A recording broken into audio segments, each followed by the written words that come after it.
పూరా లోకల్. పెట్టుకొని కూర్చున్నాయి. బేరం కూడా గరుమానం కూడా తక్కువ ఉందండి నాకు. ఎందుకు కారణం ఏంటి? నాకు కళ్ళ మెదడు ప్రాబ్లం. మా అంకేమో పచ్చి వాటర్ వచ్చింది, ఆయన పని చేయదు. అందుకని పొలం పోలేకపోతున్నాను. అసలు పుట్టి సాగట్లేదు, గరుమానం లేకుండా.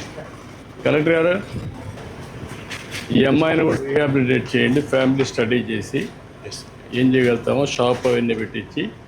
నీకేం వస్తుందా గవర్నమెంట్ పరంగా? ఇప్పుడు పెన్షన్ రావట్లేదండి, ఇద్దరికి ఎవరు రావట్లేదు. వయసు నా 58 ఆ మధ్య ఉండేయండి. ఎస్హెచ్జి లింకేజ్తో మనం ఇప్పుడు ఓఎన్డీసీ కూడా చేస్తాం. అని కూడా కాదు, మీరు పని చేయండి. ఇది లాభం లేదు. ఈ షాపు ఎట్లా చేయగలుగుతారో ఒకసారి పెట్టి ఈ పర్మనెంట్ షాప్ పెట్టించి వాళ్ళ ఆదాయం పెంచడానికి ఏం చేస్తారు. అవసరమైతే పెన్షన్కి ఎలిజిబిలిటీ ఉంటే వాళ్ళు ఆయన గోలే అంటున్నారు. రెండు చూసి ఆయన కూడా పచ్చివాటం వచ్చిందండి, కొద్ది నడవలేడు, పని చేయలేడు. ఒకసారి కలెక్టర్ గారు చూసి అన్ని సార్ట్ అవుట్ చేస్తారు. ధైర్యంగా